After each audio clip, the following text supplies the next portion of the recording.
में बांटा गया है 8 अंगों को। हम्म, पहले जो शुरुआत है वो प्रारंभिक है, फिर आसन, प्राणायाम और प्रत्याहार। हम्म, अभी प्राणायाम के बाद प्रत्याहार आएगा। हम्म, इन तीनों को कह सकते हैं कि भाई हठ योग है ये, जी क्योंकि इसमें हमें हठ करनी पड़ती है ना? शरीर को जी मोड़ना पड़ता है आसन करने के लिए, प्राणायाम करने के लिए लगातार बैठना पड़ता है, सांस को रोकना पड़ता है, जी, प्रत्याहार करने के लिए एकदम प्रयास करने पड़ते हैं अलग अलग चीजों के ऊपर ध्यान एकाग्रत हाँ करने के। जी जी, तो वो ये तीनों हठ योग है। और बाद के अभी जो मैं इनके बाद वाले जो 3 अंग है हम्म, वो राज योग कहलाते हैं, उनमें हठ नहीं होता है।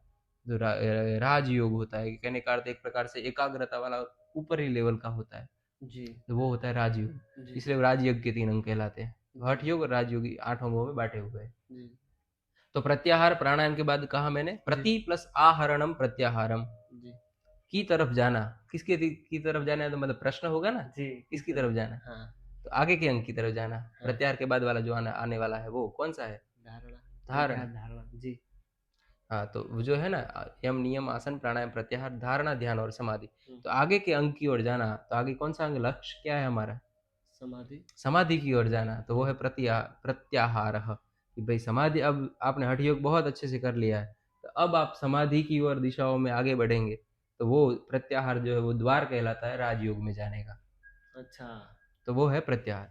तो अब धीरे धीरे हम अब हमारे इसी क्रम से नियंत्रण आसन प्राणायाम करते हुए प्रत्याहार से फिर राजयोग में जाते हैं, हम्म, योग मार्ग में आगे बढ़ते हैं। जी उससे फिर धारणा, है ना? जी, कौन सा अंग आया अब? छठा, धारणा, है ना? छठा अंग है धारणा। जी धारणा मतलब कहते सकते हैं कि एक प्रकार तैलवत धारा हम्म जैसे होती है, कि तेल को गिराया जाए धीरे धीरे, तो हम्म, एकदम कैसे एकदम धीरे। बूंद से बूंद, हाँ, बूंद से बूंद, एकदम धारा गिरती है, बिना गैप के गिरती है ना धारा।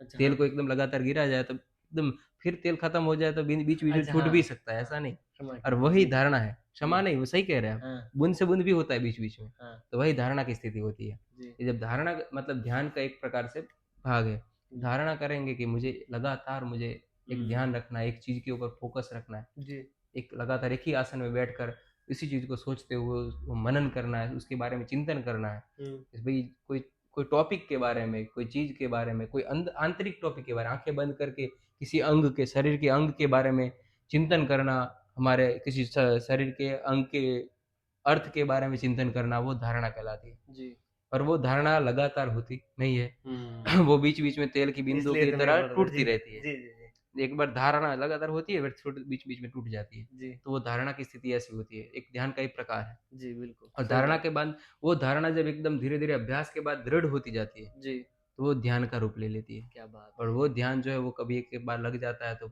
उसका फिक्स नहीं होता है, कभी लगातार 5 दिन तक चले, जी 10 दिन बिल्कुल, तक चले, या 1 घंटे तक चले, वो ध्यान होता है, एकदम शुद्ध ध्यान होता है, एकदम एक चित्त हो जाता है आपका मन। और उससे जो चिंतन करके जो निकलता है वो एक मक्खन की तरह, जैसे दूध और दही को मिलोने से जो मक्खन और घी निकलता है, हम्म, उसकी तरह से वो उसका जो समुद्र मंथन उस ध्यान जैसे, से जो निकलने वाला जो हाँ ज्ञान होता है वो ऐसा होता है। अमृत के जैसे, इसलिए ध्यान, इसलिए तो कहा ना कि आसन केवल योग नहीं है, तो ये ध्यान जो है वो किसी चीज को समझने की चाबी भी कह सकते हैं आप।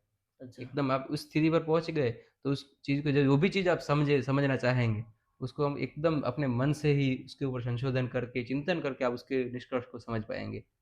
आप ऊपर लेवल के जो कह सकते हैं ना कि उच्च लेवल के विषयों को भी समझ पाएंगे, दार्शनिक विषयों को भी समझ पाएंगे। हाँ, तो वो तो ध्यान है। जी आपको एक यहाँ पे एक प्रश्न है मेरा कि जो ध्यान है वो हम अभी लोग करते हैं कि मैं ध्यान कर रहा हूँ, मैं मेडिटेशन कर रहा हूँ, ये आप बोल रहे हैं कि एक अवस्था है, एक ये सारी चीज करने के बाद मुझे लगता है कि ये एक अवस्था है आपकी मन की, वो आ जाती है, ध्यान हो जाता है, हम्म। ध्यान करना नहीं पड़ता।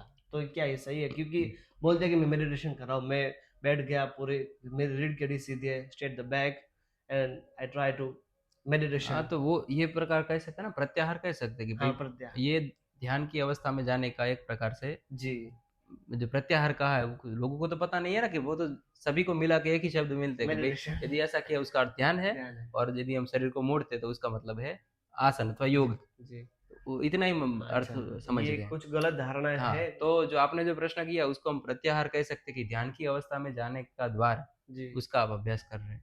बिल्कुल बिल्कुल, तो वो, और जी उससे भी लाभ तो होता ही है, हमें ना हर एक अंगों से बहुत लाभ है। जी जी जितने जितने अंग प्राणायाम, जैसे हमने कहा भाई 95% आसनों की कंपैरिजन में, पर जी आगे के सभी अंगों के कंपैरिजन में प्रत्याहार का यदि जो बेनिफिट्स गिना जाए तो इन जी, सबसे आगे ऊपर होगा। अच्छा। प्रत्याहार से भी ऊपर धारणा का बेनिफिट्स होगा, और बेनिफिट्स फिर धारणा से मक्खन ऊपर भी निकलेगा, फिर अमृत ध्यान का, निकलेगा। हाँ, ध्यान अच्छा। का बेनिफिट्स। जब ध्यान की अवस्था होगी कि आप सभी चीज़ों को एकदम अच्छे से डीपली समझने लग जाएँगे, तो वो ध्यान की अवस्था होगी, तो वो आगे के जो 6 अंग चले गए, उन जी, सब से ज़्यादा बेनिफिट देने वाला होता है। और फिर अंत में होता है समाधि अवस्था। जी। हम बहुत आतुर हैं इस चीज़ को समझने के लिए कि समाधि समाधि। समाधि विषय बहुत कठिन है जी, समझना, क्योंकि हम भी खुद उतने विषयों तक, उतने लेवल तक पहुँचे हुए नहीं हैं जी, कि हम भी कि समाधि को समझ पाएँ।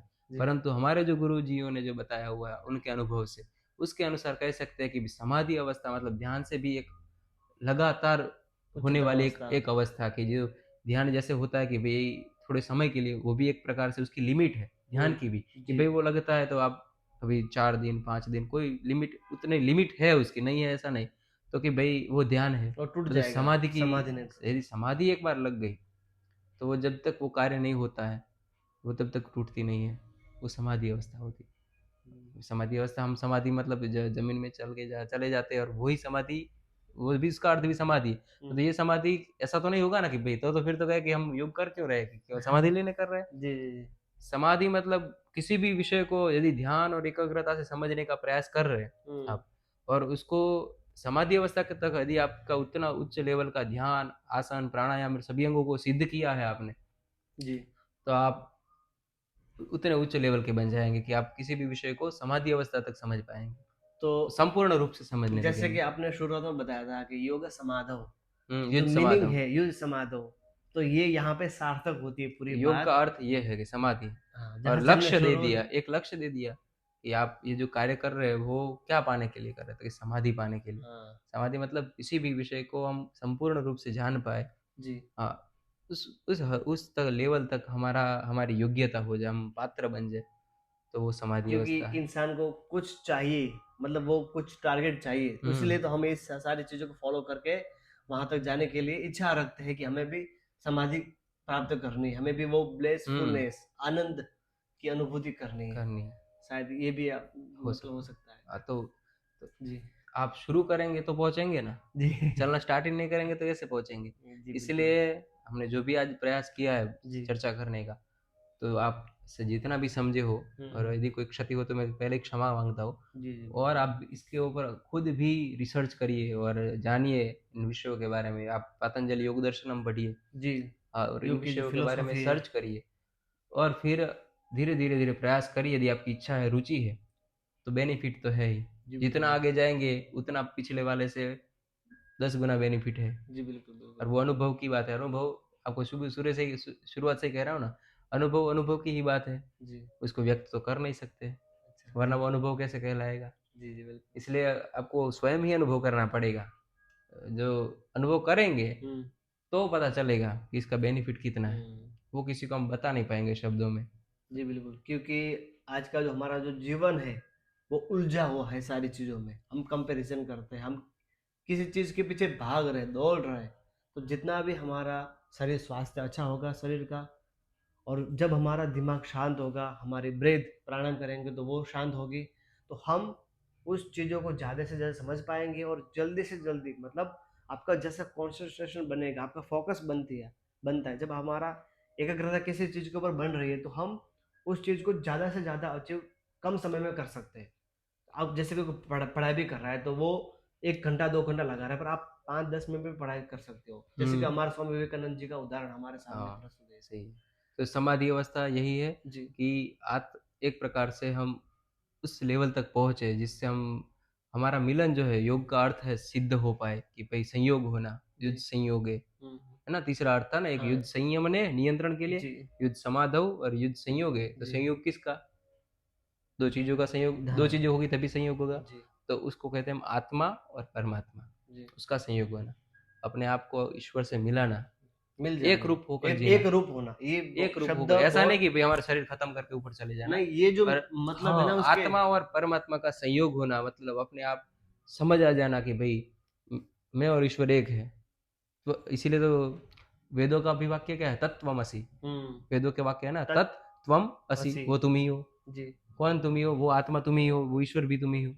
वही तत्त्वमसि अहं कहलाता है। अहम ब्रह्मास्मि ब्रह्मास्मि, मैं ही खुद ब्रह्मा हूँ, हुँ, मैं ब्रह्म हूँ। तो हुँ, वो वही कहलाता है कि आत्मा और परमात्मा एक ही हो, पर समझ नहीं है। तो वो समझ इस योग मार्ग से आती है।